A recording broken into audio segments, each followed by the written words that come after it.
also been doing. So, let Ms. Kishwar lead the way. And is it 7 o'clock? I think, yeah, it is. Actually, probably it is. Would you like to start the discussions, Professor Kishwar? Sure, Professor. Thank you so much. Good evening, everyone. So we are here today for our joint session hosted by JGLS and JSIA. We have with us our guest speaker, Professor Ambassador Jett, and with us Professor Dr. Jitendra Nath Misra and Professor Ravi Thapar with us as our distinguished panelists. Just a bit of introduction about our speakers. So Professor Ambassador Jett has been a professor at Penn State University since the School of International Affairs was established in the year 2008. He has spent 28 years as a career diplomat in a wide range of positions, including as ambassador to Peru and Mozambique. He has been the Senior Director for African Affairs on the National Security Council, Deputy Chief of Mission in Malawi and Liberia, and in Argentina and Israel. And from 2000 to 2008, he has been the Dean of the International Center at the University of Florida. His PhD is in international relations, and he has been author of many books, and he's today with us to discuss his latest publication, which is on the American Ambassador, which is also the title of our talk today. We have with us our distinguished panelist, Professor Dr. Jitendra Nath Misra. He holds a PhD from Jawaharlal Nehru University. He's a retired Indian diplomat. He has served as an ambassador in Portugal and Laos, and has been a consul general in Ho Chi Minh City. Now he is an adjunct professor and a distinguished fellow at the Jindal School of International Affairs at OB Jindal University. He was previously a visiting professor at the University of Lisbon and University of Social Sciences and Humanities, Vietnam National University, and he has been an adjunct associate professor at the Georgetown University, as well as he has taught at Jamia Millia University. Professor Misra has written widely in renowned national and international academic journals, and he has delivered lectures at foreign service training institutions in India, US, Colombia, and Laos, as well as distinguished lectures program, as well as he has spoken at the distinguished lecture programs of the Ministry of External Affairs, India. Next, we have with us Professor Ravi Tapar, who is a versatile lawyer diplomat. He has more than 36 years of professional experience and has served as India's envoy at Lebanon, New Zealand, Western Samoa, and also at Panama, Costa Rica, and Nicaragua.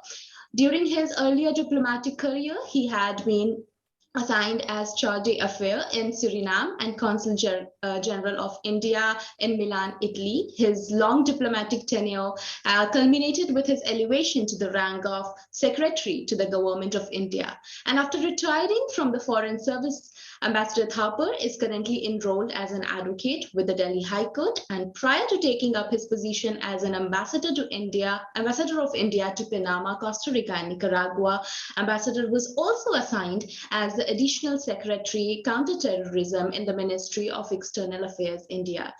Ambassador Thapar has also served as Joint Secretary and the Head of Department for the Latin American and Caribbean region in the Ministry of External Affairs, and has been the Director of Multilateral Economic Relations.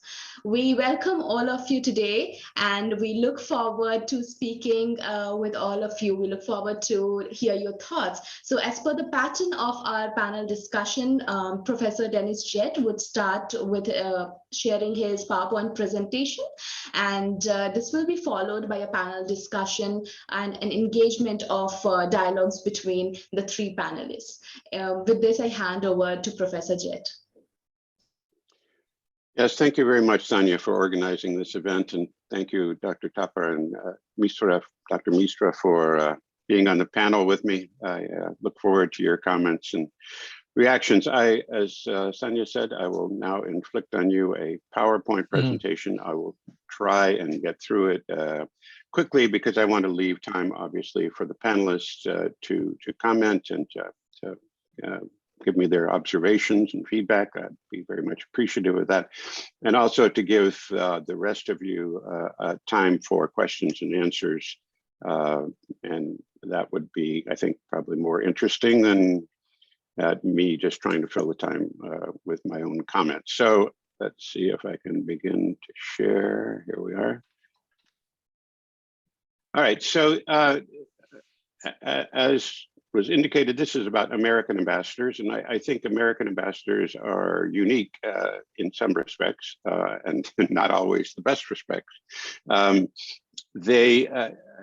I give this presentation to civic groups around the United States. I give it to students sometimes, but I try to travel in the United States, and of course now do it by Zoom, to speak to various groups in different places like Boise, Idaho, Salt Lake City, Kansas, St. Louis, Missouri, things like that, because I consider it missionary work, if you will, to try and impress on engaged but not particularly knowledgeable citizens of the United States the importance of diplomacy and the importance of international relations, and to give them some understanding of the way the world works and why it's so important for the United States and for other countries like India to remain engaged and to provide leadership. And so that was one of the inspirations for writing the book, to explain where American ambassadors come from, where they go, what they do, and why they still matter. Or put another way, why the United States is the only country in the world, as far as I can tell, that sells the title of ambassador. So I usually start with a couple YouTube clips. I think I will skip that. Basically, about 6-8 years ago now, in 2014, there were some people nominated for ambassadorships by Barack Obama, President Obama. And when you are nominated for ambassador, you have to go before the Senate Foreign Relations Committee. And there the senators can ask you questions. And usually it's kind of a pro forma activity. You go, you say how much you appreciate getting the job and how you're going to work to make things better with the country you're going to, and you've brought your family along. And so don't be mean to me, because you'll make my family cry if you give me hard questions. And so the senators usually respond by saying, oh, thank you very much. And they'll ask a question or two, you know, what is an American businessman going to do in your country? What opportunities are there? That sort of thing. But in this particular case, Senator McCain, John McCain, showed up, and he asked some not hard questions, but real questions.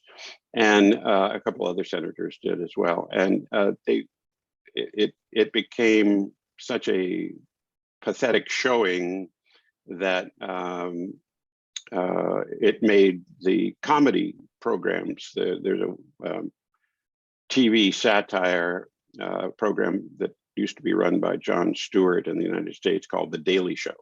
And so he had a couple clips of this hearing and how bad the answers were. And then Anderson Cooper had a clip on his CNN show. So it was pretty bad, but the practice continues nonetheless.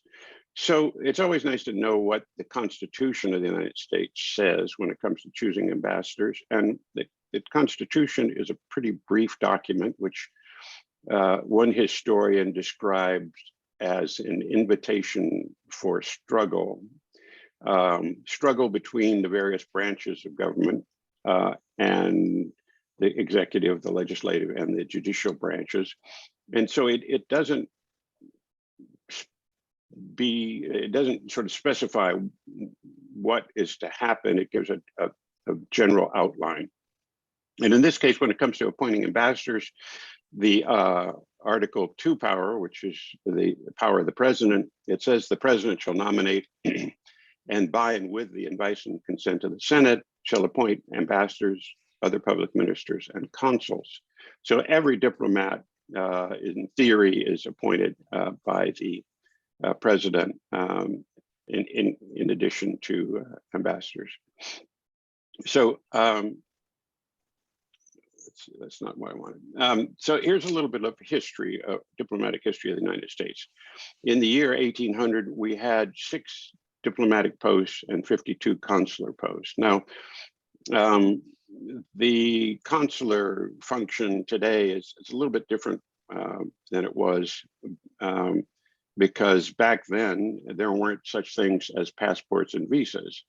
The consular function was more kind of a notary public kind of function, where you provided services to businessmen and you provided services to ship captains who had sailors sign on and off their crews. And you could set up a consular post anywhere that you could do enough business. The government didn't really pay you. It gave you the authority to act as a consular agent, and then you collected money for your services the way a notary public would do. And so there was no limit to the number of places where you could do this. It just, you needed enough traffic, enough business.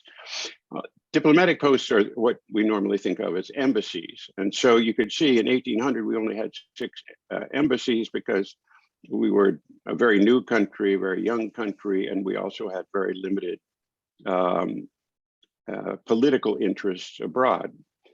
So the consular posts grew dramatically up until 1920. And I'll flip to the next slide because it demonstrates it a little better. Oops, there it is. So the horizontal axis is time, starting in 1781 and going through about 2000. And the vertical axis is the number. The red line is the number of consular posts, and the blue line is the number of embassies, the number of diplomatic posts. So you might say, well, why did the consular post peak at about 370 in about 1920? Well, I will explain that, but you can see it grew dramatically and then fell off sharply in terms of number of consular posts. It grew gradually in terms of the number of embassies up until about 1920, and then rose through 1940, and then took off dramatically after that. So basically, I think what happened was you had 3 eras of American diplomatic history. The first 100 years, where America was struggling to exist, basically, and make itself a real nation.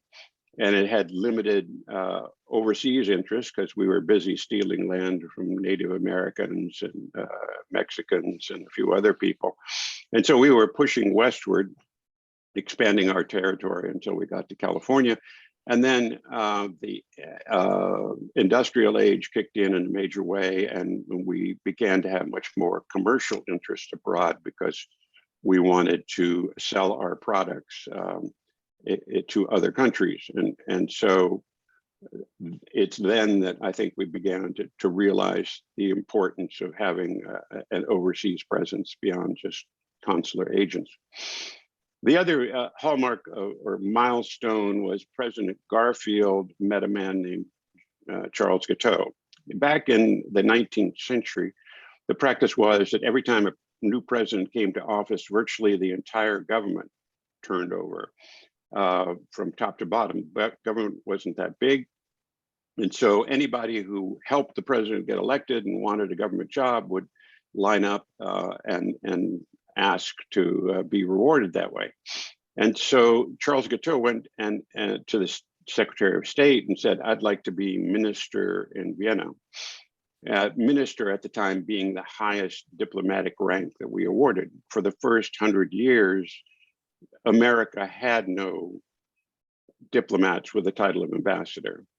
It wasn't until 1893, you see there, Ambassador Thomas Bayard, the European nations, France and Britain mainly, began to send diplomats to the United States with the title of ambassador.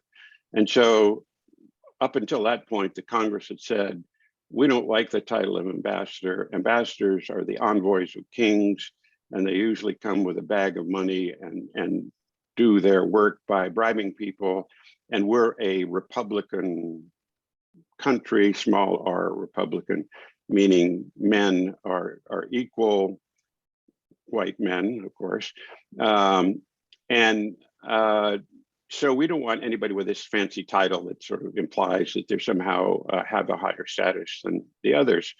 So for the first 100 years, the ministers plenipotentiary were as high a diplomatic title as was granted. But then, as I said, London sent an ambassador to Washington, a diplomat with the rank of ambassador, and so Washington decided it had to respond. So back to Garfield, however, so that's why Guiteau said, I want to be minister in Vienna, because that was the highest level job, a diplomatic job in Vienna. And the Secretary of State said, you didn't help us get elected, who are you, get lost. And so he went away, disappointed. And he came back the next day and said, okay, how about vice consul in Paris? And the Secretary of State again said, get out of here. You didn't do anything to get Garfield elected, so we're not giving you anything. So Mr. Guiteau, in fine American tradition, exercised his Second Amendment rights by taking a pistol, going to where Garfield was speaking and shooting him.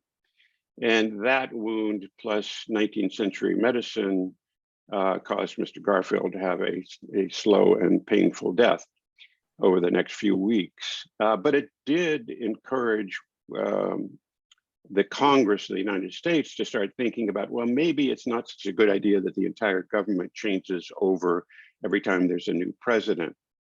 And so they passed something called the Pendleton Act, which basically said civil servants who work for the government are now going to be hired on the basis of merit. They're going to be promoted on the basis of merit, and they're going to be going to have the expectation of having a career, because the business of government has gotten sufficiently complicated that we want experienced people doing the work and we want them to stay around.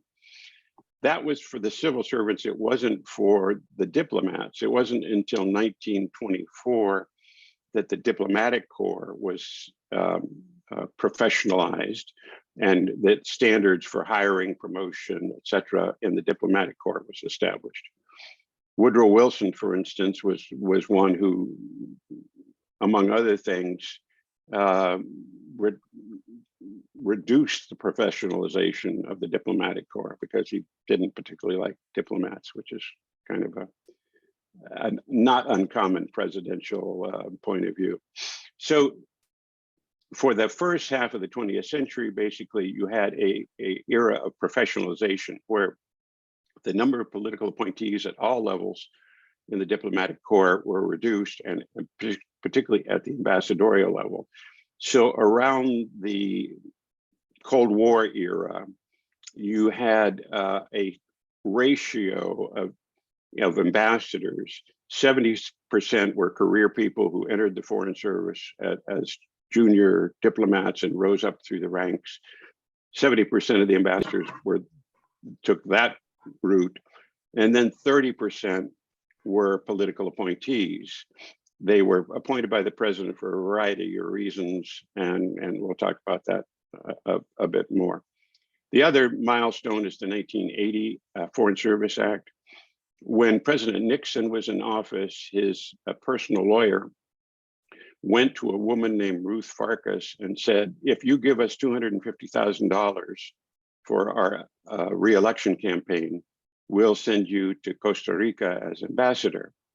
And Ruth Farkas famously replied, $250,000 for Costa Rica? That's a lot of money for Costa Rica, isn't it? And it was, because $250,000 back in the 1970s was serious money. In the end, she was appointed to Luxembourg. She wrote checks for $250,000. And she went to Luxembourg, and she was unhappy because her husband stayed back in the States to run the department store chain that he owned. But it did inspire the Foreign Service Act, the corruption. Nixon's personal lawyer went to jail, by the way. Imagine that, the personal lawyer going to jail for corrupt practices. Good thing that would never happen today.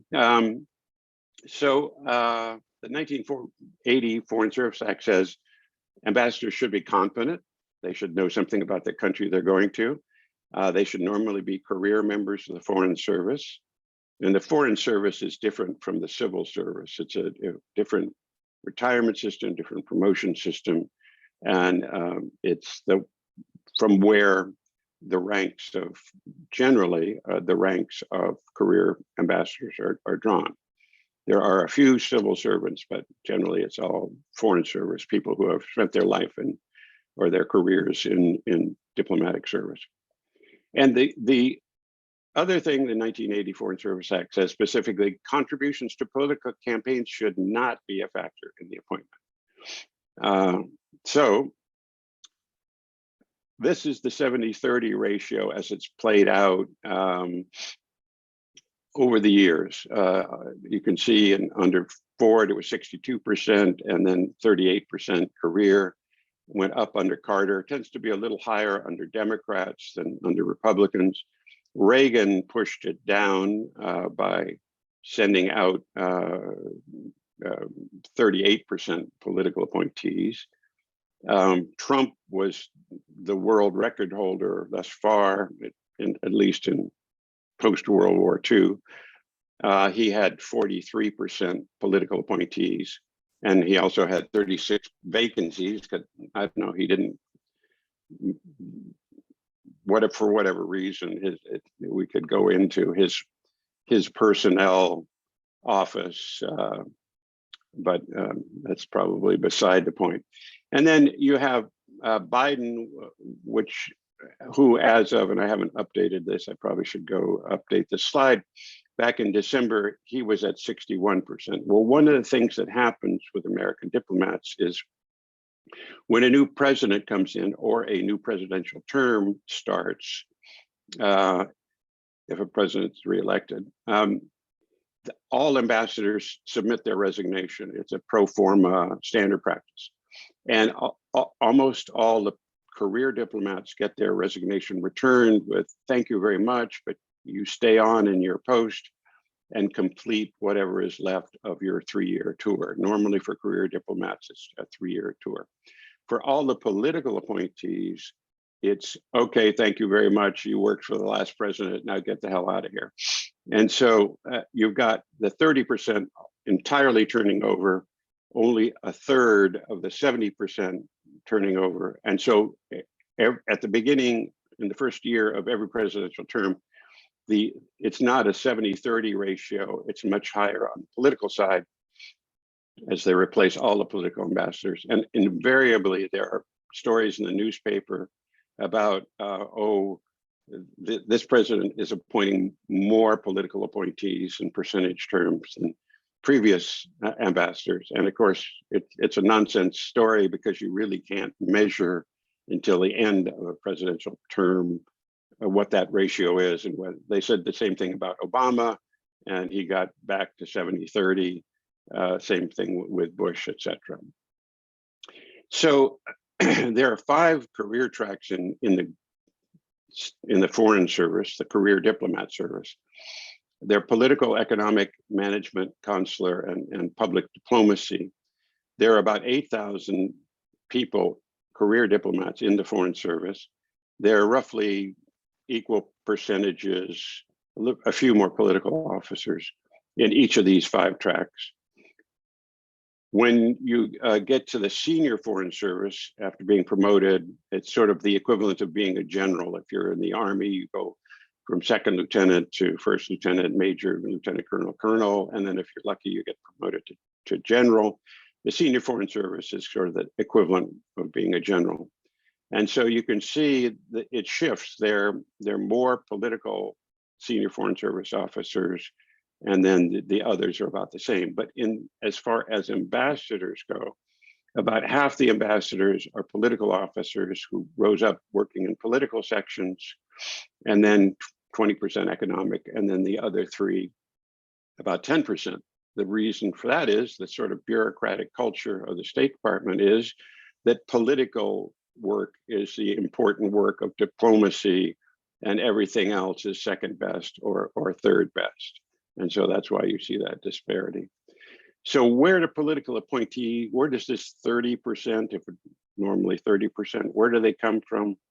Well, they're people like who are appointed for political reasons. Obama appointed a Republican, John Huntsman, who had to China, who had some experience in China. He was a Mormon missionary there. And the thought was that he was going to have Huntsman be in China, and therefore when Obama ran for re-election, Huntsman wouldn't come back and try and be the Republican nominee to run against Obama. Well, in fact, Huntsman did. He came back, he tried to get the Republican nominee, but Huntsman was far too reasonable to win the Republican nominee for president. And so he didn't fail. He didn't succeed in even getting the candidacy of the Republican Party. There are personal relationships. Obama sent his college roommate to Belize as ambassador. George W. Bush appointed a number of people that were in a secret society at Yale University called Skull and Bones. So that personal relationship can matter. And then there's the financial relationship. You give money, like Ruth Farkas did, to a political campaign, and then you get rewarded by becoming ambassador, being nominated as ambassador, even though that is clearly illegal under the Foreign Service Act of 1980. And then Trump being the first businessman, he was the first not only president, but first person to be a candidate of either the Republican or the Democratic Party that had no experience in military, no experience in government, no experience in elected office, the first to become president. So his was a business background. So he brought his basically he saw the presidency as a way to further enrich himself. And so he sent people for business reasons, people that contributed directly to his pocket. And I'll talk about that in a minute. So this is what I call monetizing the presidency. Under Biden, 27 of his 58 nominees, he's made 58 political appointments so far as ambassador. 27 of them are what is known as bundlers or volunteer fundraisers.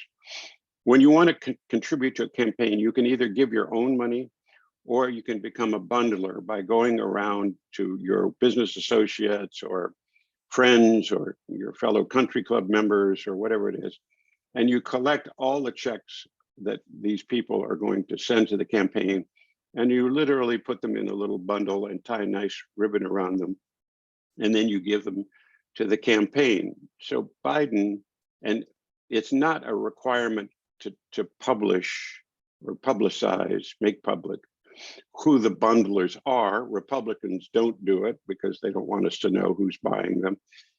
Democrats do it in general terms. And so you can go to Biden's website and you'll see a list of all the people who bundled more than $100,000, and there were 818 people who did that. Also among the people he's appointed as ambassadors, 10 have given 5 figures to his campaign, meaning tens of thousands of dollars. 12 have given in 6 figures, meaning hundreds of thousands of dollars, and 3 have given over $1 million. And so of these 58 nominees, 59% gave either their own money in significant amounts, or they bundled it, or they did both. Under Trump, he gave ambassadorships to members of his golf clubs. Again, at least 5, those names are not generally made public, but at least 5 were identified. To join his golf club, you have to pay $200,000 just to get in the door of his golf club. The other thing that Trump did which was creative, is they have these inauguration parties when a new president is sworn in on January 20th. And it's an opportunity for all the in crowd in Washington to put on their fancy clothes and go schmooze with each other. And And this is not paid for with government funds, so that each new president raises money for this big party or series of parties on the inauguration. And so Trump raised $107 million just for these inaugural parties. And that was twice as much money as Obama raised, and Trump only had half as many parties. So where did the $107 million go? Your guess is as good as mine. The FBI has been trying to find out and has not succeeded as far as I can tell. One of the things that Trump did was when Obama was president, he said, okay, nobody can give more than $100,000 for my inauguration. And this is an opportunity for corporate executives to take their corporate money and give it to the president, and they can score points and gain access that way. So Trump said no limit. So 15 of the people he put up for ambassadors gave a total of $5 million. Of those three, each of those three wrote a check for $1 million. And by the way, all three of those gentlemen have a history of sexual misconduct, racist remarks, or both. In other words, just like the president that appointed them. So where do they go? That is another interesting aspect. I think the main reason it's only 30%, and of course, because the Constitution says the president gets to appoint and the Senate gets to approve, and the Senate doesn't take its oversight responsibility very seriously. The real limitation on where ambassadors who are political appointees can go are the number of nice countries in the world or important countries. And so it's rich countries and island nations where political appointee ambassadors go, and the career ambassadors go to Central Asia, Africa, Middle East, places there are allowances paid, salary supplements for hardship and also for danger. And you almost never find a political appointee ambassador in any post that has that. So looking at it regionally, instead of 30% in Western Europe, those rich countries, it's 73% political appointees. In the Caribbean, it's 72%. Of course, there's some exceptions. Haiti, it's always a career officer. On the other half of Hispaniola that Haiti shares with the Dominican Republic, up until about 20 years ago or 30 years ago, was a place where only career ambassadors were sent. And then somebody in the White House in the 1990s discovered that Dominican Republic has nice beaches. And so ever since, it's been political appointee ambassadors. So the places where it's much less than 30% political appointees, as you can see, Africa, only 15%. Central Asia, there's never been a political appointee ambassador. So what do they do? I talk about the internal management and external relationships. Those are the two, if you wanted to break it down into two broad categories, that's what ambassadors do. They have to manage the embassy and all the people in it and make sure that they're pursuing the interests of the United States and doing it in a coordinated, coherent fashion. And then external relationships. A diplomat needs to know all the people who matter in a separate, in the country that they're in. And that can be a significant job. In London, you've got 1,000 different people working in the embassy in London in a building that cost $1 billion that just opened in the last year or two. 9 different cabinet agencies. One of the things about an American embassy is only about 25% of the people actually work for the State Department. The other 3/4 work for all the other agencies that send people abroad to work at embassies. And then of course, London gets tens of thousands of official visitors every year, so you got to take care of them. How do we know when it's done well. One of the challenges of government is there's no metrics for, or rarely any metrics where you can say performance is better. You're never going to hear a Secretary of State say, our foreign policy this quarter was 12% better than the previous quarter, because you can't quantify it. And so you can't say that.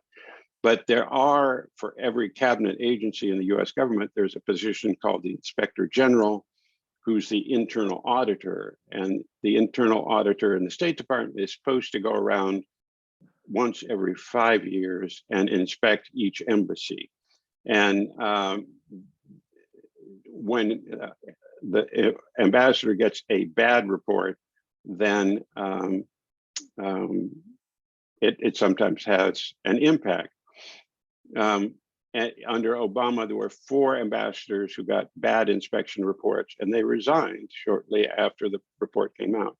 The other way, of course, is the media. The media will report on the craziness. There was a dermatologist from Los Angeles that gave some money to Trump, and he got sent to Iceland. Iceland is commonly considered the safest country in the world, perhaps. The president of Iceland rides to work on his bicycle. The American ambassador wanted a bodyguard and wanted to be able to carry a gun. He spent most of his time back in Los Angeles because he didn't want to be in Iceland for whatever reason. And the Secretary of State, Mr. Pompeo, had to call him up and tell him to get back to Iceland. And then there were other examples, as I said, the millionaire donors who had their history of racist and sexist remarks. And then one of the things that a government employee is not supposed to do is get involved in political campaigns. It's a law called the Hatch Act. And that was roundly ignored by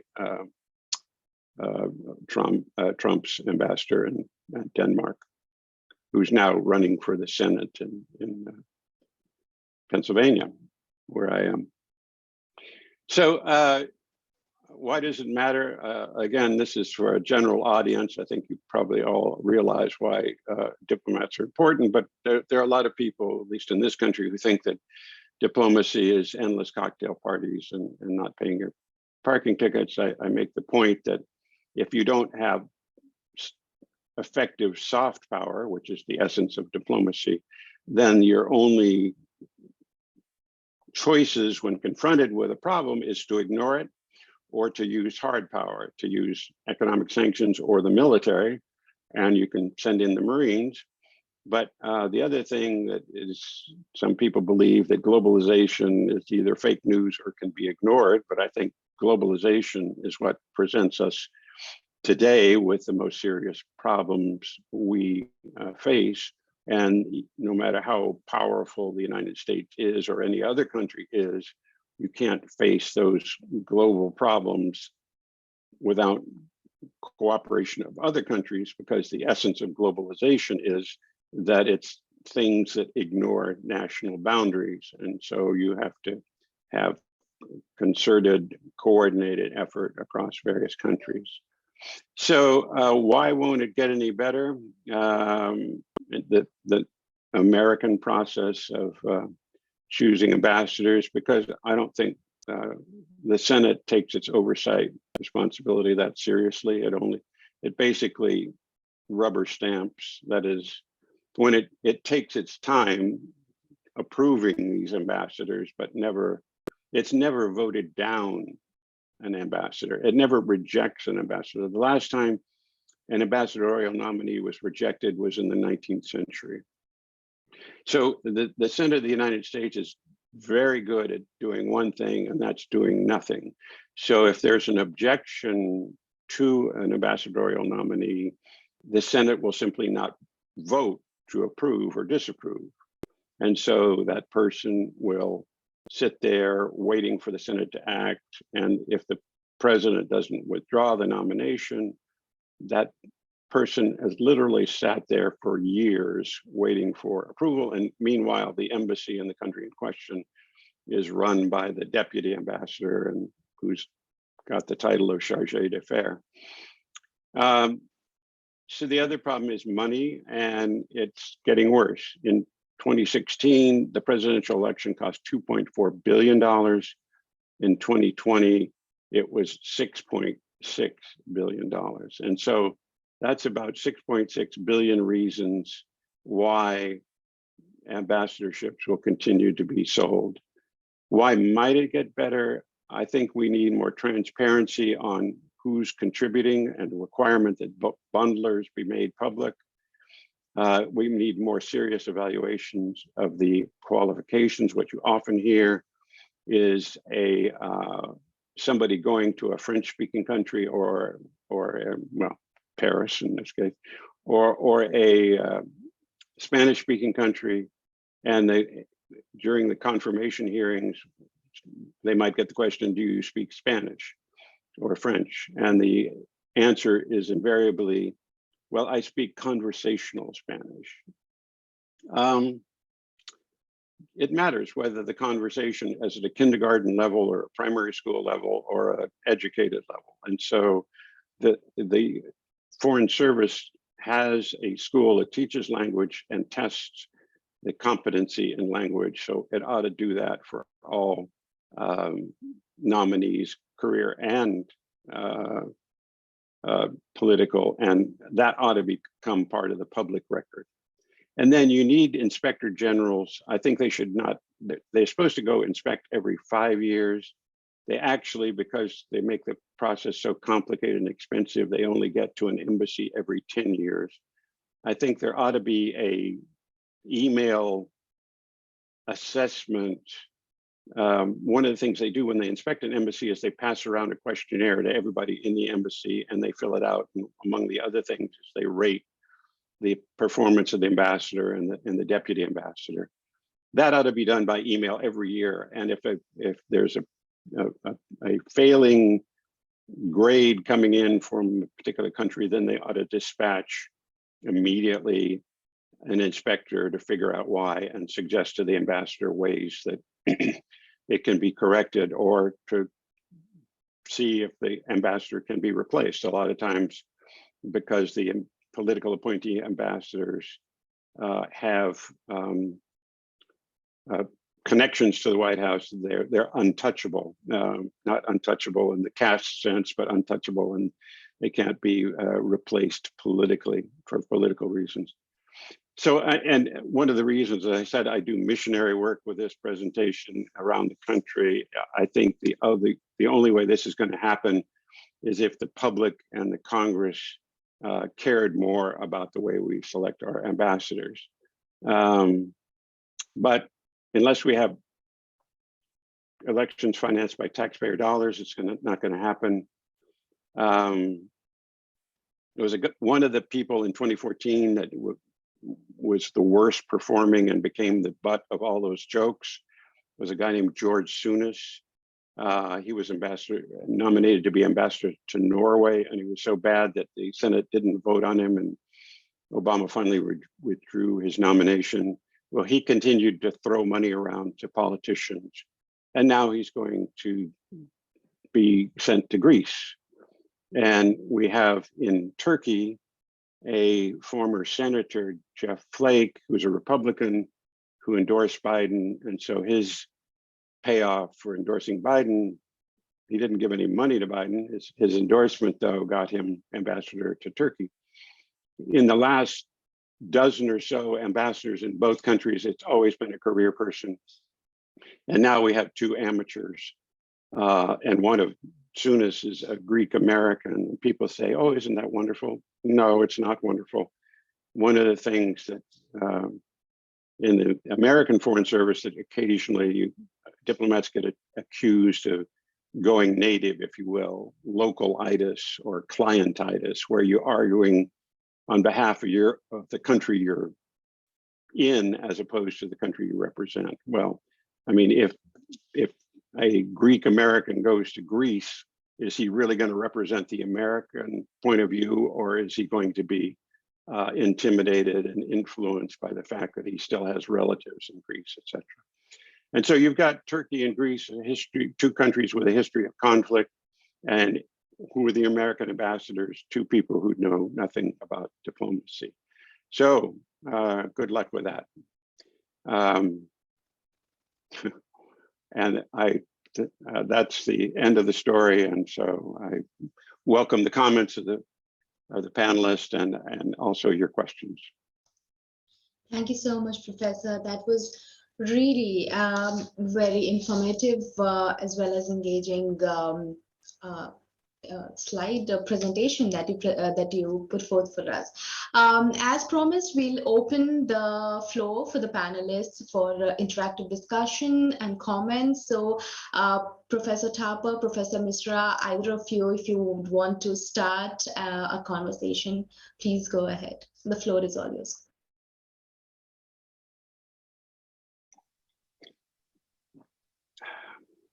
Jitendra, you're going to start? Okay, all right. Ambassador Professor Jett, it's been a pleasure and a very, very important, interesting learning experience to listen to all those details, nuances, regarding the appointments of ambassadors. You've shared very, very candidly and in a very focused manner the various considerations and criteria which go into the appointment of US ambassadors. I don't think that I would like to take on the responsibility of commenting on the political processes of another country. This is, of course, best left to the wisdom of your seniors. But I do see where you come from, and that is keeping in mind the immense, utility, I would say importance, the responsibility of having good envoys. And I say that primarily because I personally believe that we are today in a very, very interconnected, global, interdependent world. That we are in a seamless, online connectivity, that our trade and services sectors are meshed and connected. And if you sneeze somewhere, you have a cough somewhere, it all impacts on various populations all over the world. And given that America is indeed one of the great and grand democracies of the world, and it does have leadership position, both in foreign relations, defense, and strategic matters, and of course, trade and other related issues, I can see where you come from and the concern which you have both as a former diplomat, a senior former diplomat of the US government, and now an academic and a scholar. So those insights are really very interesting, and I compliment you for being so candid, and also your country, as a matter of fact, which does not object to certain to these kind of criticisms to be voiced, because that means that there is a good possibility of things being reformatted. And as long as things are more or less out in the public domain and they are reported upon by the media, you mentioned that, of course, you would like more details of the bundlers, quote unquote, and the contributors. But as long as things are still coming out in the open and people are kept abreast, I dare say that it is perhaps for the electorate and the constituents in the electoral system in the US, to put objections and to voice their reservations. Be that as it may, there are some aspects which I would still like to mention. One, of course, is that in our country, we have quite a different process. We are mainly apolitical, both in the civil service and also in the external appointments in the foreign service. One of the things, of course, is a very, very important difference, which is that we are an immense population. There are just too many of us. There are too many overqualified, good, qualified people who are out there. And you just have to be there, you have to filter through, you have to wade through a lot of competition. So we had better prove our best and prove our mettle. And so we go through primarily as you would be aware, we have a public service commission where there is a great process of filtration, and it goes through various stages, 2 written tests, and then of course the personality tests and the interviews, et cetera, et cetera. There's also, of course, so we don't appear before parliamentary panels at the time of appointment, but we do appear in the course of our work.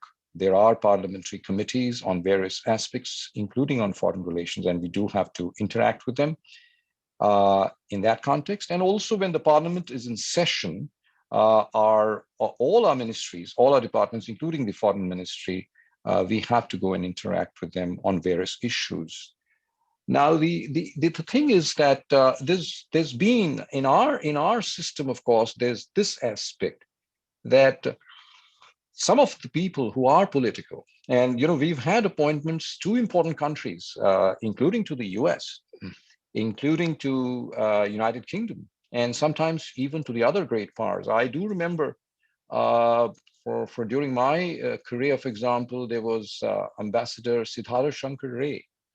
He used to be the governor, he used to be a cabinet minister. And when he was in the US, Washington, I mean, I was at that time a consul at the consulate in San Francisco, and I had interaction, with him and his delegation. He's a very, very influential person. The advantage of, from our point of view, is that when you send a political envoy, he enjoys direct access to the political authorities in India. And sometimes he can get those things done, which, a civil servant would not be able to address. The other thing is we in our system sometimes like to make a statement of priority, which we give to another country.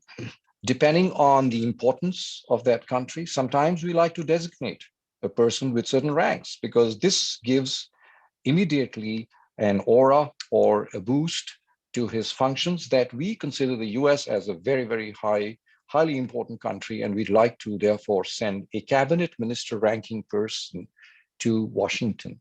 We've also done that. I know, for example, during my tenure, I remember a great jurist, Dr. Elham Singhvi, who was our High Commissioner in London. And he similarly had the rank of cabinet minister. And sometimes, of course, we have appointed civil servants also, very eminent civil servants, and given them ranks also, sometimes not cabinet minister, but as a junior minister or a minister of state. No, so from our point of view, this has a different connotation. The political appointees in our system, well, it could be that they are associated in some kind of way with the political party, normally not in terms of financial donations. That would just not hold water in our system. It'll be very, very severely commented upon by the media and by the opposition. That is taboo. That's not allowed. But yes, if he's been some kind of spokesperson or some kind of alignment of views or done some work for the political party, he might get, yes, an assignment to some other mediocre or small countries. But recently, more and more, I would say, the emphasis is being towards career diplomats. And interestingly, at this point of time, none other than the Foreign Minister of India, External Affairs, is His Excellency, S. Subramaniam Jaishankar, who's frankly our very own, from our tribe. He's from the 77 batch of the Foreign Service. And for example, Dr. Misra is from 82, I'm from 83. So he's our colleague, and he has been elevated to the rank of foreign minister. He's been our envoy in China, in the US, and a lot of other countries. So what I'm trying to mention is that perhaps in recent times, it's more to do with merit and the training of the person. I would like to also, on a separate note, take this debate to a slightly different orbit, which is that, today we have, we diplomats do have a lot of role and function. And there is, of course, traditionally, there's the political diplomacy. But I, being associated even today at the Jindal University with economic diplomacy, my priority, my take on this is that economics, trade issues today are very, very important. And maybe it's more so for India because we are trying to march ahead and join the global economy and get more wealth and assets for our country. Maybe that is so. But so I would say economic diplomacy is very high priority. And it's also because of the interdependence of economies. It's because of the country vendors who are part of the logistical chain. It's because of the multinationals who manufacture in so many countries. So trade issues, which need cross-country exposure and discussion. So I would give a lot of priority to that. I would also give priority, of course, to multilateral diplomacy, which is the other thing. Although we are at perhaps we are at a point in history, international relations, where multilateralism has kind of been diluted. I mean, at the UN, at the WTO, we find constantly, differences and impasses. One, of course, important point being that there is a kind of rift between the developed and developing countries. But that doesn't mean that we should give up on multilateralism, because that is the way we have evolved ourselves. It's taken centuries to come to this point, and therefore, as your former colleague in the diplomatic corps and as an academic, I would at least say that if there can be more and more role for representatives of countries, diplomats, we do need them. We do need them for international peace and security to carry on the dialogue. We do need them for getting the multilateral train going, and having engagement on climate change, on trade issues, on some of these matters. I think it's extremely important that diplomats should be the best, because they are, according to me, in our globalized environment of today, I think diplomats' role, the role of diplomats, the importance of diplomats has only been enhanced. It's also become very tough because now with the social media, they are being, in fact, hemmed in or hammered from all sides. They have opened themselves up for a lot of criticism. It can be domestic, it can be external, and there are too many stakeholders. Public diplomacy and the social media, the press, it can be domestic, it can be the foreign press, it can be the domestic political leaders, it can be the foreign political leaders. And he has to be on the go all the time. He has to be master of all these things. And he has to, steer his way through the various nuances and keep the traffic going. But this is the order of the day, because we are in a very connected, interdependent world. And I would say, if we have to ensure that this wonderful, example of governance, which the US has shown to the world and some of the other democracies have shown to the world, which is about human rights, personal freedoms, and the basic tenets which protect our society, our civilization, for the sake of our children, for the sake of our posterity. We should not let multilateralism fail. We must ensure that the dialogue continues. We must ensure that the engagement continues, because otherwise, there is already we see that current all the time. There's also the other side of the story, the more socialist, the more communist, governance models, which is more unilateral, which is more, self-centered, and which is not so accommodating of human concerns. So because we as democracies, fellow democracies, do care for our citizens, and we do want our children and grandchildren and people on this planet to be free individuals and to live according to certain structures and processes which we have evolved over the course of centuries, I think it's an immense responsibility. So whether it is the public or whether it is the governments, whatever, I'd just like to put in my voice and my support for taking diplomacy to the next level. So with those words, I'll just kickstart the discussion, and I'm sure that you as a scholar and a professional diplomat would have a lot of things to say on that. And I'll just hand over the floor to my colleague, Ambassador Jitendra Misra, who's also a professor with us. Thank you. Thank you for your patience, and thank you for giving me a hearing. Thank you very much. First of all, I'd like to congratulate Ambassador Professor Dennis Jett for this wonderful book, which I've read voraciously, nonstop over the last few days. I was so fascinated by the practitioner's perspective, which seemed so familiar. What I meant, sir, is that, of course, in terms of political appointments, we are considerably, if not greatly different from the United States. But in terms of processes, cultures, psychological insights, it's so familiar. And that's what I'm going to comment on. Since I have read the book very carefully, I've got some notes also with page numbers, almost like a review.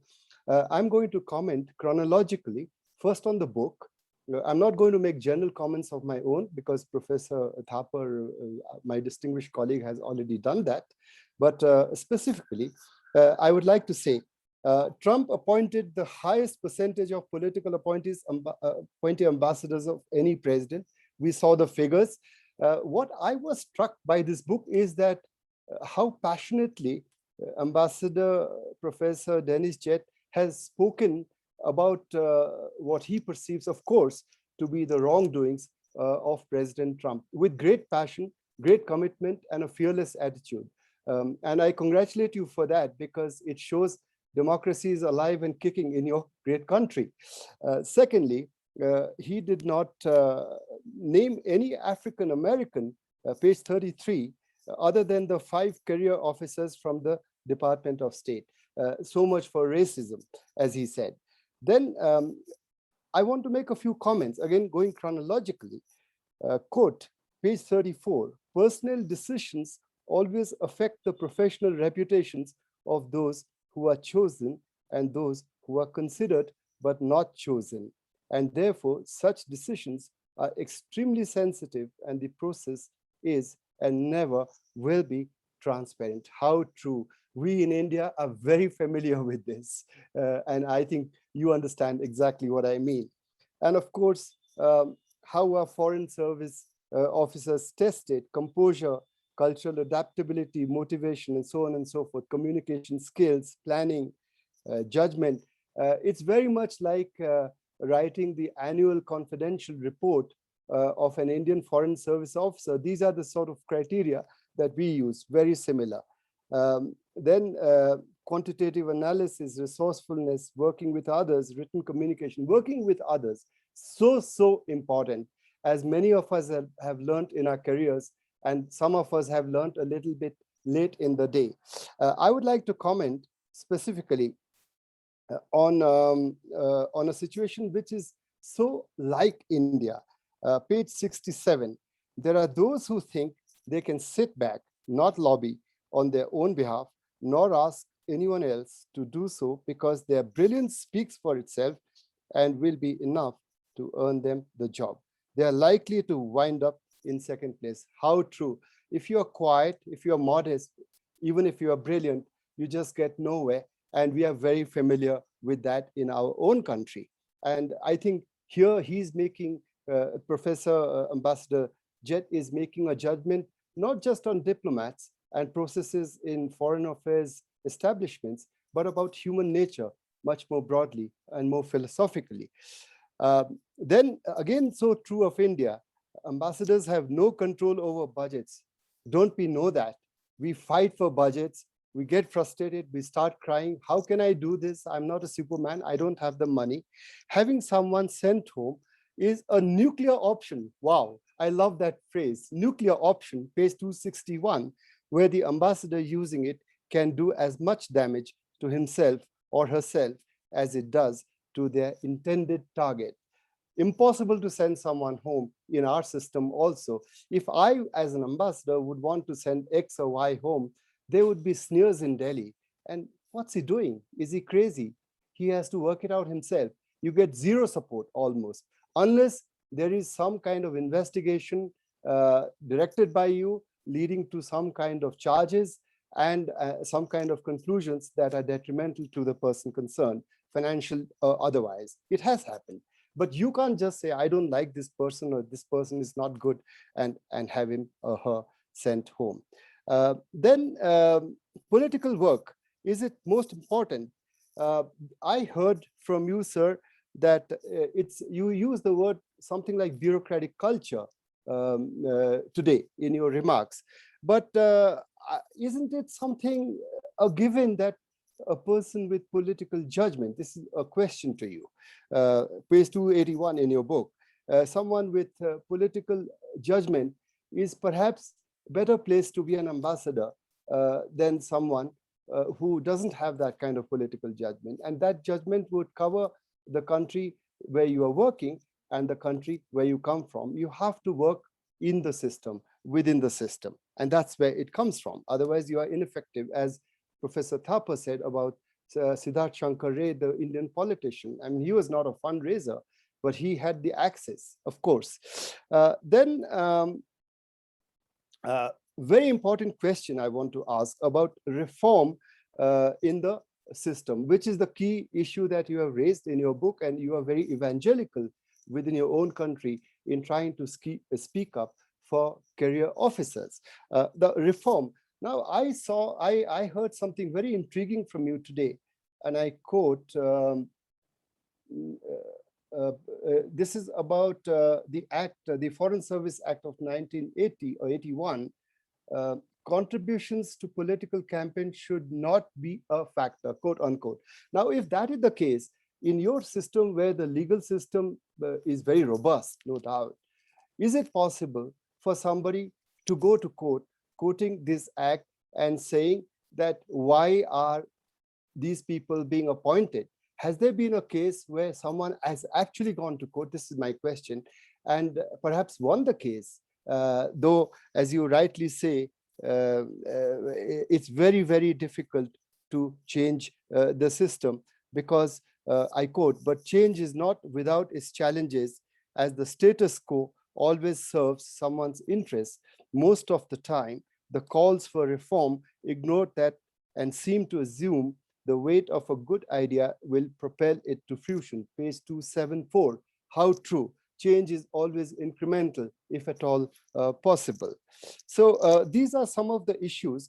And then I will come straight to my questions and then finally comments. And lastly, I will say something about India. How does it compare with India? Question number one. The intake you said is from 20 to 60 years and 30 years is the average. Now, aren't opinions set when you get older? That means you become more rigid in your points of view, and it's very difficult to mold you. But is it, because I spoke to so many people, your diplomats, when I was teaching in Georgetown University in 2004, is it a human rights issue that age should not be a barrier to appointments? Will people litigate because they're not denied? Because we have an age limit. I think it's 32 or 34 right now. In our time, it was 28. You just cannot enter the civil service after that. Question number two, the 30-70 ratio. You are very pessimistic to me, well, reasonably pessimistic, not very pessimistic, though you are messianic in your espousal of career officers. Is there going to be some incremental change through some, maybe a violent process, something that shakes up the system? Is that possible? Because your country has a great capacity for self-correction historically. That's why it's a great country. Then question number three, dissent channels. Recommendations are always ignored. How true? In our system, we don't even have a dissent channel. If we, institutionally, you can dissent, but if you dissent, you're gone, you're finished. You don't have a chance. I want to ask you, sir, what happened to Archer Blood? To me, he's a hero. Your consul general in Dhaka in 1971, who sent the famous blood telegram about which Gary Bass has written that fantastic book. Did he ever become ambassador? I don't think. He just seems to have gone into oblivion after that. Nobody heard about him. I tried to research him. I want to also tell the story of my office mate in Georgetown, Ambassador Pamela Smith. You know what she told me? George Bush was the president and the Iraq war was going on. And then she did not agree with the policy. She was a serving ambassador to Moldova, and she was my office mate in Georgetown. She was teaching like me. And she said, I have resigned, period. She actually resigned. So people do that. Husband and wife teams, another comment, Ambassador Howie Schaffer and Teresita Tizi Schaffer, husband and wife team, South Asian expert, the great people, great friends of mine. Ambassador Schaffer was in a way a mentor because he was much older than me. So that's possible. The 30% of recruit hopefuls take the test in the consular track. You made a fantastic comment that it's a paradox. There is a higher percentage of people who take the test in the consular track, but that also ensures that they never make it big time. They never make it to ambassador to a degree. To a degree, 10% make it, but not beyond that. I thought that was a great comment. Great case studies of disasters, such as journalist James K. Glassman, page 63. Then page 68, you ask officers to write their own memos. Is this the basis on which performance is assessed? This is my question. You make a kind of a self-assessment. We do too in our system. Then on page 75, you say there is a more professional and systematic approach to filling ambassadorial appointments now in the last presidencies of the last 3 or 4 presidents, perhaps. Has the quality of political appointees improved as a process if there is greater foresight, even if they are political appointees?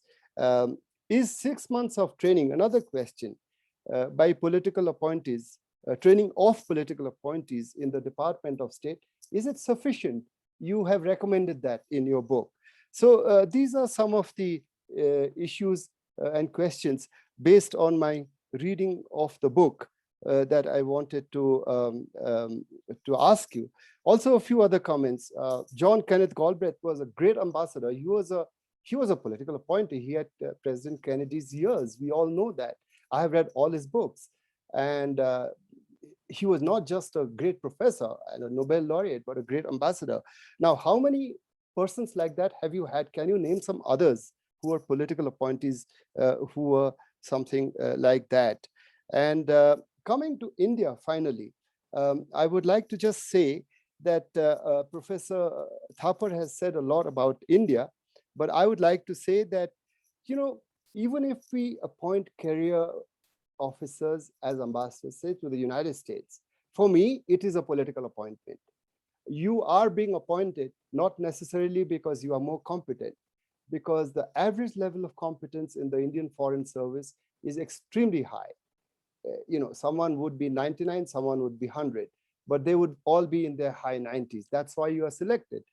We have a great recruitment system, the Union Public Service Commission of India, which is incorruptible. I can say that even today. That's one of our institutions that really shines through. So therefore, you already have that caliber. We have a very high caliber. So Mr. A cannot be much better than Mr. B, but Mr. A goes to Washington or to Beijing, but Mr. B goes to, say, European country, Central European country. So that's the thing. So it becomes a political appointment because you have to have some kind of confidence level within your own system among the political class, the ruling political entities, the party in power. It is very, very important. And one thing also I wanted to comment on our politicians, when they go abroad, they are completely at our beck and call of the ambassadors because they are not familiar with the country. Oh, you come and see me, please do that. I'd love to meet you in Delhi and all that. You know, all that stuff goes on. You entertain them. You come back to Delhi and they won't remember you. So this is the reality of politicians. You also said 20,000 people. I was quite surprised, if not shocked. Only 20,000 people from millions. As Woody Allen says, 80% is just showing up. But if only 20,000 people show up for the civil service exam, in India, it's something like 500,000 for the preliminary exam. So it's a very tough test. Is it because a career in the foreign service, it is sought by the most educated, of course, in the United States, but you have far broader choices? Is it because of that? Then India in the 1950s, I just want to make my final comment. India in the 1950s, 40s, when we started, we became independent in 1947. You know, Pandit Nehru, Jawaharlal Nehru, he actually used to interview every foreign service recruit individually. He used to talk to him because he was the foreign minister. He spent that kind of time.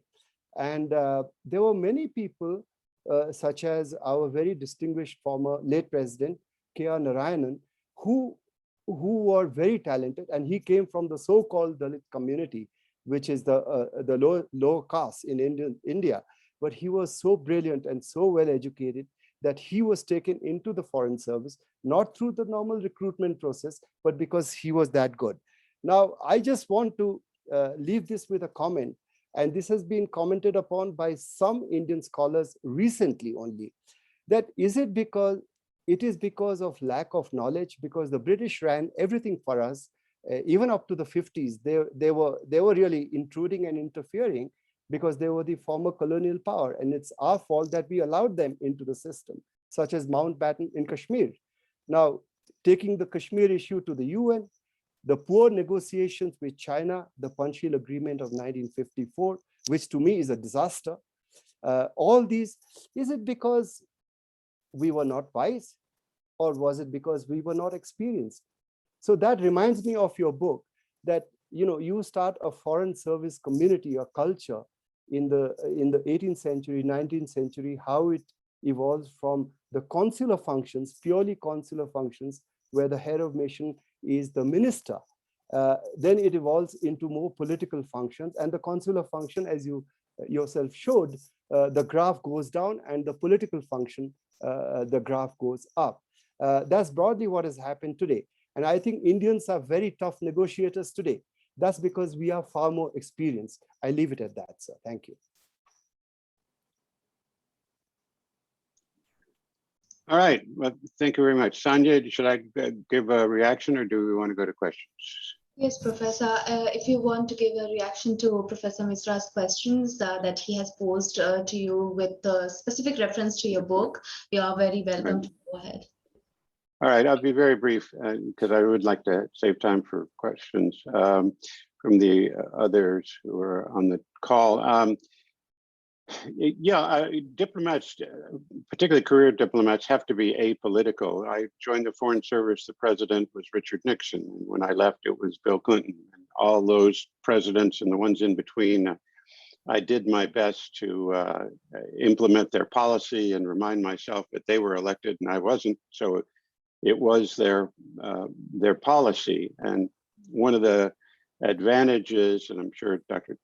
Tapar and Dr. Misra will agree, one of the advantages of not being in government service is you do get to express your own opinion and not simply repeat the official line. As was commented, there is a difficult selection process that I didn't go into for the American Foreign Service.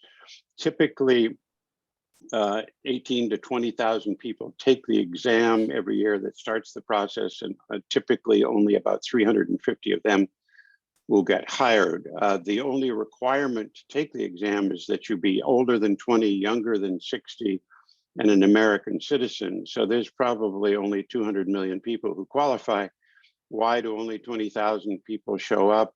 I think probably because not that many people are aware of the career and how to get in, or I wasn't. The reason I got into the Foreign Service is a friend of mine had a brochure describing the Foreign Service, and he handed it to me and he said, I can't use this because I haven't been a citizen long enough.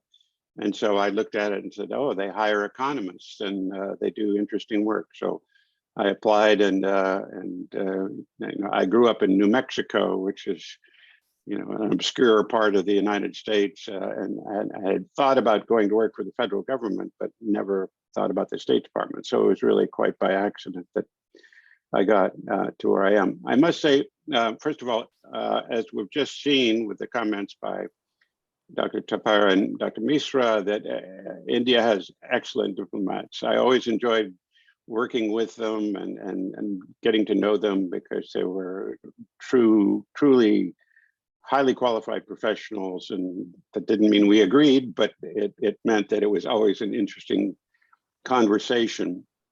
India, the country itself, is kind of an exception. I'm not saying all political appointee ambassadors are bad, and I'm not saying all career ambassadors are good. There've been a number of good ambassadors, John Kenneth Galbraith being one. And the ones that go to India, like Russia, is a sufficiently complicated country and obviously very important. And so it's not a country to which the president is going to send an ambassador just because he gave some money to help get elected. He's going to send somebody who's highly qualified and knows government, that sort of thing. As far as the argument that having an ambassador who's a friend of the president can get things done, yeah, but first of all, it's not true all the time.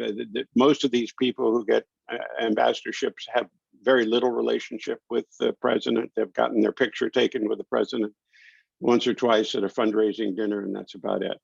Also, diplomacy and the business of government is so complicated that if you have an ambassador calling up the president and saying, we need to do this, you've just cut out a whole lot of people who, like the Secretary of State and the Assistant Secretary for the region, that the chain of command is supposed to be ambassador reports to the Assistant Secretary for the region, who reports to the Secretary of State, who reports to the president.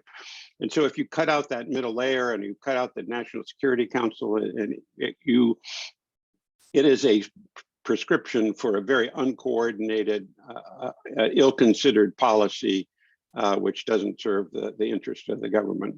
You know, it may get things done, but it often will get the wrong things done quickly. I mentioned the age limit. Nobody has sued to be in the Foreign Service, I think, over 60. One of the things about our service is we have an up or out system. So at each level, if you don't get promoted in a certain number of years, usually 7 years or so, roughly, then you look for a new job. And so you do get a minimum of 20 years, which will get you a pension. But one of the reasons I got out of the diplomatic service 22 years ago is because I'd gotten to a certain level.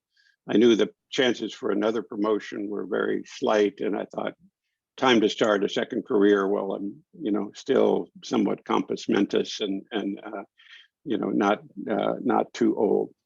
I like your idea, Dr. Misra, about suing. The lawyers would probably immediately say who had standing to sue. Just the fact that you're a citizen and you see waste and mismanagement in your government, I think doesn't necessarily give you standing. But I've got a lawyer friend, and actually my program is housed in the law school. This is one of the reasons I know Sanya. So I'll have to ask some of those lawyers. I think it'd be interesting to sue. I think is the quality going up? I would say the quality is going down because money is more and more important with each, election. Is 6 months enough training for a non-political for a political appointee? Probably not, but one of the reasons I think that political appointees, ambassadors sometimes get into difficulties, and I've had a political appointee ambassador who became a good friend once admitted to me, I looked at the career people as the enemy. So I think if they, right now there's a 3-week course for ambassadors, career and political, but the political often have no experience in government. And so if they spent 6 months training and interacting with career people, I think they would understand a lot more about government, about the State Department, about how the bureaucracy works, and also the people that work there who dedicate their careers to national service and are not the enemy. So that would, I think, be very helpful in that regard. And not only that, acquiring skills that they don't have, but just getting to know the people that they're going to work with and that they're going to supervise. Thank you so much, Professor. So if you would want to, yes. Just to interrupt, what happened to Archer Blood?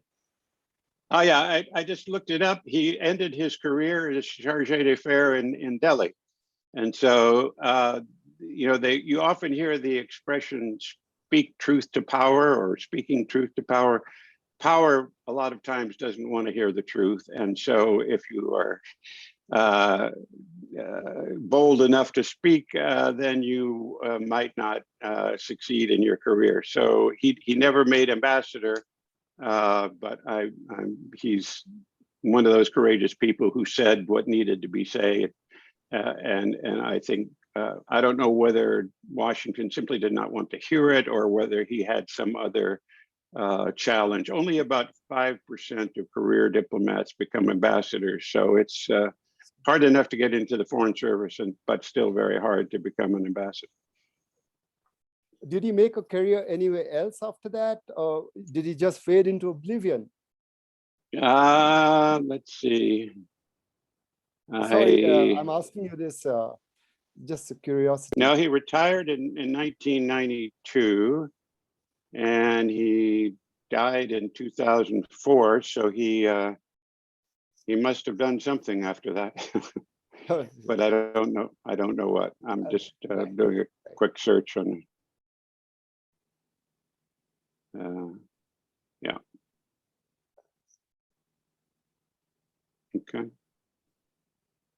Thank you. Yep. Yeah, thank you so much, professors. We have questions from the participants. We have first question from Arafat, who might want to unmute himself if he would want to go ahead. Yes, thank you for having me. I'm from Bangladesh, and I'm a layman, so wouldn't know much about the intricacies that goes behind diplomacy as such. But I jotted down a lot today so that I can attend to them. But I'll be very brief and go straight to the question. Professor Jett, I'm very much enthralled by the deep entanglements which are there in the world of diplomacy today. Professor Thapar mentioned economic diplomacy. And from my end as a Bangladeshi, I'm very interested in understanding how do the diplomatic core of various nations work together when it comes to a particular problem. And the problem I especially have in mind is my own country right now, because we have certain sanctions from the United States on grounds of gross violations of human rights. And I would be very interested to know from you, how would especially Indian diplomacy and US diplomacy would sort of work together in order to be able to understand the Bangladeshi context and how to go about addressing problems such as human rights. Thank you. Yeah, I'm sure my Indian colleagues would have used very useful observations on this. I guess in general, I would say countries pursue their national interests, regardless of what they say. And so while they talk about international values, human rights, etc., democracy, whatever it is, they pursue it through the lens or through the keeping in mind their national interest. And so while it might seem obvious that a human rights situation ought to be addressed and ought to be something that the world becomes seized with, there are reasons sometimes that it doesn't come to the attention, it doesn't get a priority, or we have a naval base in Bahrain and there are human rights problems in Bahrain, but because we need a place to park our ships, we're not going to be too serious about criticizing Bahrain on their human rights practices. So in brief, that's what I would say, that you have to kind of keep in mind, despite the fact or whatever they say at the United Nations or whatever universal value they endorse, countries pursue their national interests. So I'd just like to butt in, if I may, Professor Kishwar.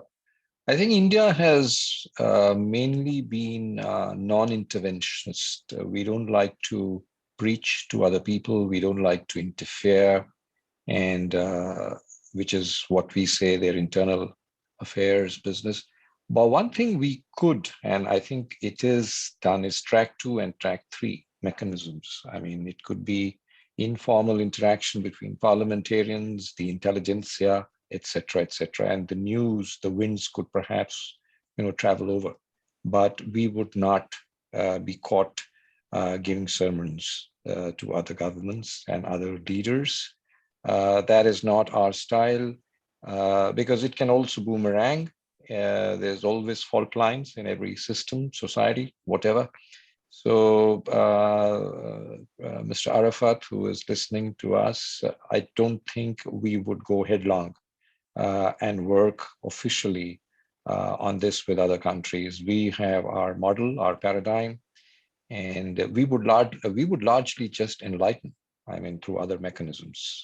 We would not try track 1 at all. Sure, Professor Misra. I agree with Ambassador Jett as well as Ambassador Thapar for very pragmatic reasons. Ambassador Jett spoke about Bahrain and Ambassador Thapar more generally. I'll just tell you a story. First of all, with Bangladesh, the relationship is too critical for us to ever be evangelical on human rights. As a matter of fact, Bangladesh is our best friend right now in the neighborhood. It is the most sensitive to Indian concerns right now at this point of time. What will happen in future and what happened in the past may have been different. So I'll tell you a story. The British used to lecture us a lot.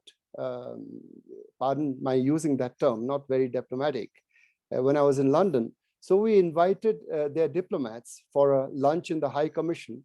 We had what was called the Curry Club in a canteen, really steamy, hot Indian food, which they really loved.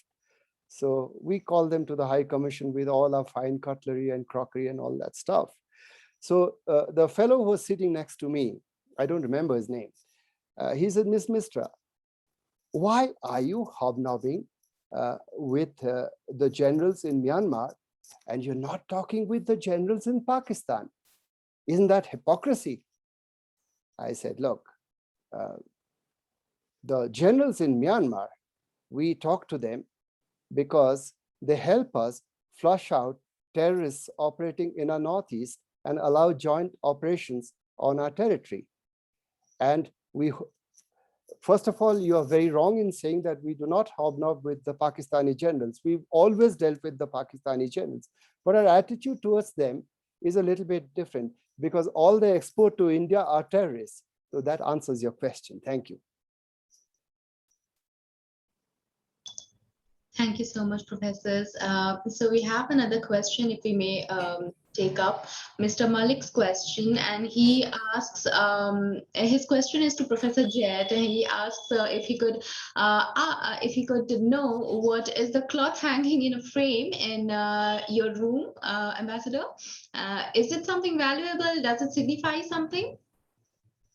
It's called Koba cloth, and it comes from what used to be Zaire and is now the Democratic Republic of the Congo. I guess 3 of my 6 overseas postings were in Africa, and in every place I left, the local artisans would cry because I used to buy lots of things from all over the world. So it's not valuable or anything, but it's a beautiful design. So I hung it up. Thank you so much. We have another person who would want to ask questions. So we have Rondo with us. Rondo, would you want to go ahead?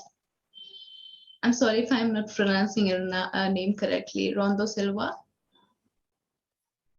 Oh, hi, that's me. Hello, good afternoon, everybody. My name is Rains. I'm from Brazil, actually. I work with foreign trade, and I used to work for the Department of Health and Human Services in the United States as an interpreter. and I was just getting interested. I always liked the diplomacy world, and actually this is the first time I'm having the opportunity to talk with you gentlemen and all these students. Well, my question is regarding for Mr. Jett, Professor Jett, sorry, regarding the process in which diplomats or ambassadors are put into place in the United States. You mentioned from your presentation that there are several aspects, like in the case of Bush for Yale and the school and bonds, or some fundraisers, and in the case of Trump, that he actually just called up his friends from the golf club and they invested in him, and in essence, change they got their position, and some then, well, as mentioned.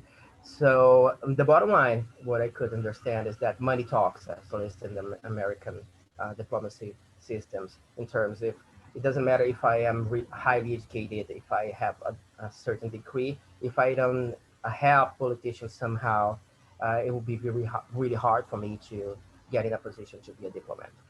From your experience, does this example of this framework replicates in other countries? For example, in my country, I see that mostly most of the diplomats we have, they come from traditional families, normally common people. The process in which the formation, the formal education of these diplomats are done is really difficult. And so mostly the rich families are the ones in. And most recently in the current administration, it was more friends and relatives, people who never had any access to diplomacy worked. And and from your experience, how does it affect the actual course of diplomacy in the world? Because, um, like I say, some then will make you believe that diplomacy will be no more than an endless party of cocktails parties, and that probably causes problems into the world. So, if I'm making myself clear, what is the result of this case replicates in other countries like India, for example? Well, I don't think India is going to follow our example, and that's a good thing. But let me just draw a distinction here. When we're talking about diplomats, that's one thing. When I was referring specifically to ambassadors, all the diplomats are the career people. They're the 70%. Those who are fortunate enough to become ambassadors, they are selected through this examination process, and then have years of experience and training, at least 20 years in most cases, before they become ambassadors. The other 30% are the political appointees who the president nominates. And basically, the secret is you have to help the president get elected before he feels he owes you, or someday she feels that you're worthy of nomination. Sometimes it would be nice to think they were appointed because they were the right person for the right job, but the reality is they have to help the president get elected. And so either they do it because it's a political appointee, like the guy in Turkey, the Republican senator who is from Arizona and endorsed Biden over Trump, and Arizona was a key state. You can be a friend of the president from Skull and Bones, or your college roommates. All of those of you who are still in college should pick your roommates carefully for that reason. And then there's the people who give campaign money. And so it's a mixture of reasons, but generally it's not. And this is ambassadors overseas. Washington positions at the highest levels are generally on the basis of merit, or at least interest in diplomacy. So they're different. But the ones that I find most objectionable are the people who give a lot of money, have no experience in government, the military, or diplomacy, and then go abroad and represent our country. And sometimes they do a good job. Other times they're an embarrassment. And I think the challenges that we face that require a diplomatic approach to solving or dealing with are sufficiently grave that I don't think we can afford to continue with a system, let alone see it get any worse. And so I think basically these people are a threat to national security, and that's why part of the reason why I wrote the book, to point out the problem. There are just not that many Americans who are aware of this. There are occasional stories in the newspaper about the guy in Iceland who wants to carry a gun, or but those are kind of Washington stories that people in Oklahoma aren't going to. First of all, it's not going to be in their newspaper, and they're not going to read it. But it is going to affect them, because how effective your diplomacy is affects everybody in the country. So they ought to take an interest, and if more people did, then the system might change. Thank you so much, Professor. If Professor Misra or Professor Thapar would want to add to this. Professor Thapar, please.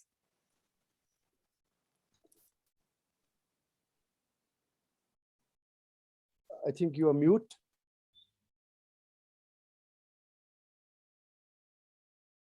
Yeah, I'm just reading the question. Just give me one little moment. Yeah. Sure, Professor. Yes. So for the other participants, we have a question. I don't think I will agree with that comment at all.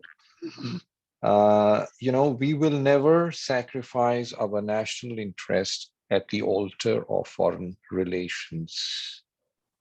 Foreign policy today and always, mostly during history, is always a resultant and net output of strategic domestic interests. So straight away, I would rule that out. I think that is one view, one way of looking at it. Maybe certain people are displeased. So to say that by agreeing or resonating with the Myanmar government on certain issues, we are neglecting the Northeast, I disagree.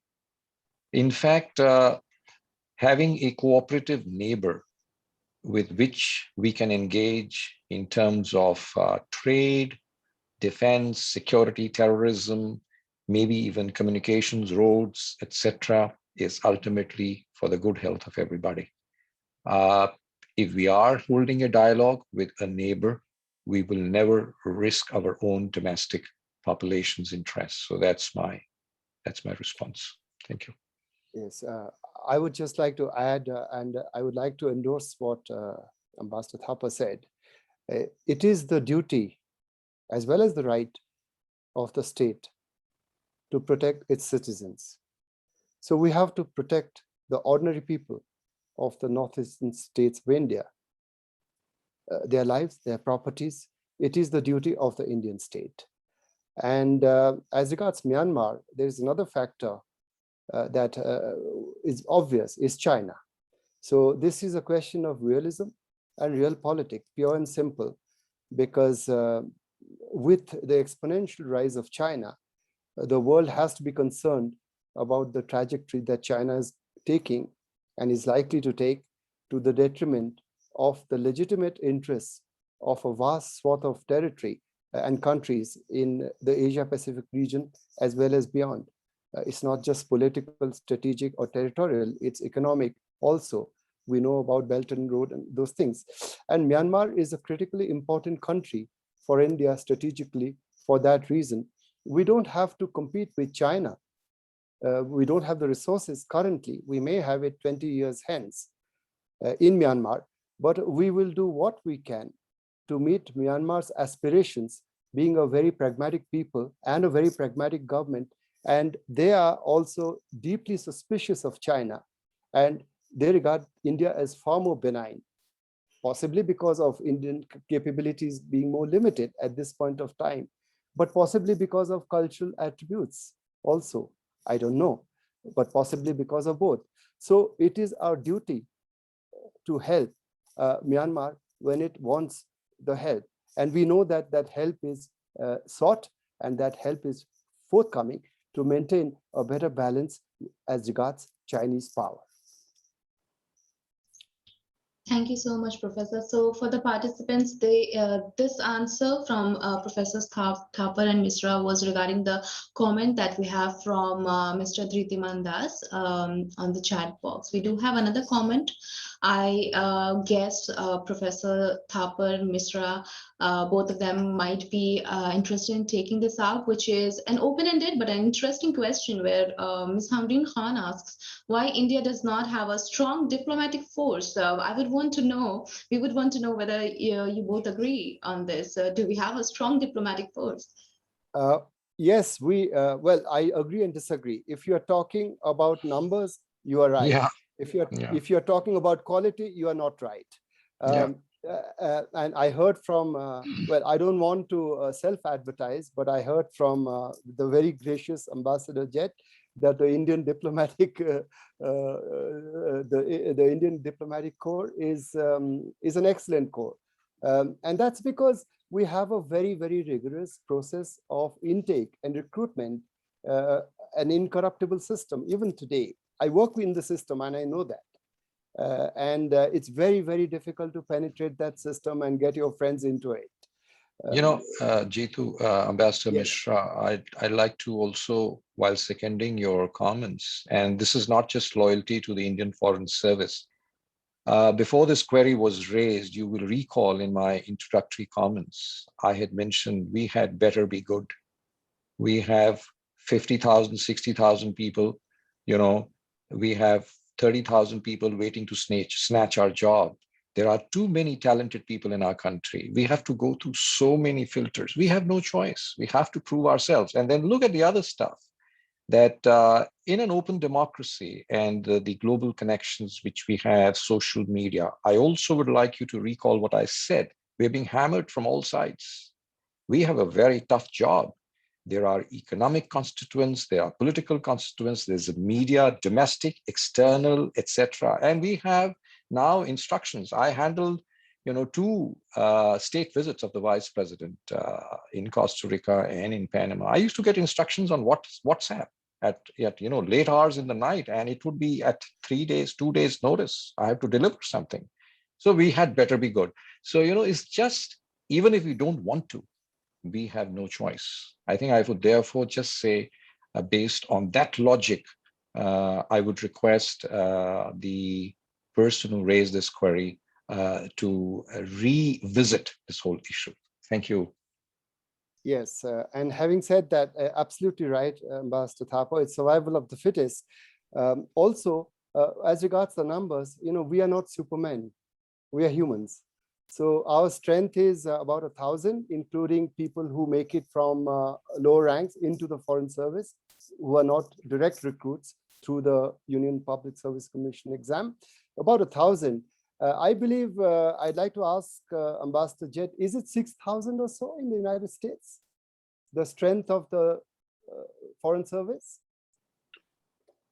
About 8,000 Foreign Service officers, but that it's just the Foreign Service officers. There are other Foreign Service people that do different kinds of special, information technology, security, etc. And then there are lots of other people from other agencies who work in embassies abroad.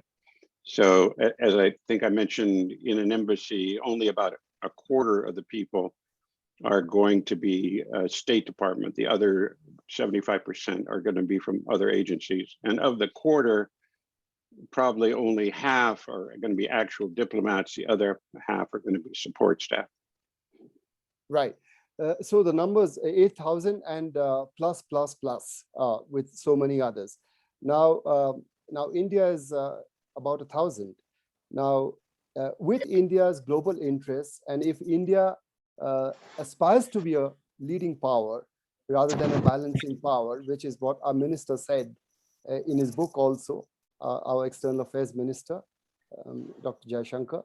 If that is the case, and if what India does or does not do, for example, on climate, makes a difference to the entire world, if India's choices have a global impact, India in that sense becomes global as an actor, positively or negatively, either way.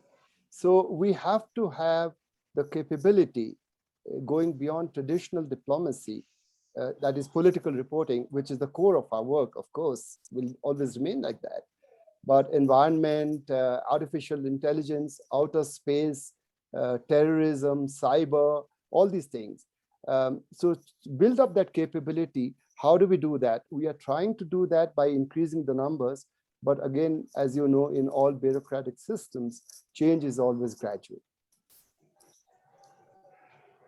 Thank you so much, Professor, for that comment. And just to add to that, it's absolutely it's an absolute pleasure for me as well to be interacting with you all, because just going to Hamreen's question as to whether or not do we have a strong diplomatic force. I mean, let me take the comments from Professors Thapar and Professor Misra. We actually have the level of examination is so tough that today when I was about to moderate the session, my acquaintances, when I told them that, hey, I'm going to moderate a session and we have on our panel Professor Ravi Tapar and Professor Jitendra Nath Misra, they were like, no, you might be joking. You can't be interacting with ambassadors people who have been ambassadors. And I was like, yeah, I am. I had to give them a proof showing the poster that, well, yes, that's what I am about to do later in the evening. So this sheer respect for the ambassadors is because of the quality that we have at the Indian Foreign Service, and that's absolutely tremendous because of the toughness of tough nature of the examination, and the as Professor Misra and Professor Thapar told, the number of places that we have, the vacancies that we have versus the number of candidates that appear for that examination. Those were just, yes, yes, Professor. That's very kind of you. I think that's being over generous. And it is part of the qualities of being a good diplomat to be polite, and we have to be affable. And we have to interact with all people. So I think that's our duty. It's a pleasure. But, you know, I'd just like to mention, and maybe that's a parting shot, I don't completely want to be unfair to some of those recruitment things. You know, I did glance, because I had commitments at the university last night and today. I did look at your excerpts of the book, but more than that, I looked at the appendices, you know, the forms, the questionnaires, which you have to sign up, and the essays and the personal statements. My God, those are like, you know, MPhil thesis, doctoral thesis, I would say, about the details you go into. You know, those are very rigorous processes, sir. I'd like to also mention that and bring that part into the conversation. I don't think I'd like to be unfair to some of your checks and balances. Those are pretty stern. And, you know, I'm so fortunate, I think, Jitendra, if I may, we don't have those kind of personal essays and statements, yes, including affirmative declarations by our spouses, for God's sake, by our dependents. Yes. No, sir, we don't have all that. I would say kudos to your system, which goes so deep into detail. You know, the other thing is, I'm just being a lawyer who likes to look at both sides and argue on both sides. The other thing is, you know, it's part of the political story. It's the political climate. Your people have enough freedom. They can always check this. If they think that there is, this is going the wrong way, they can always step in.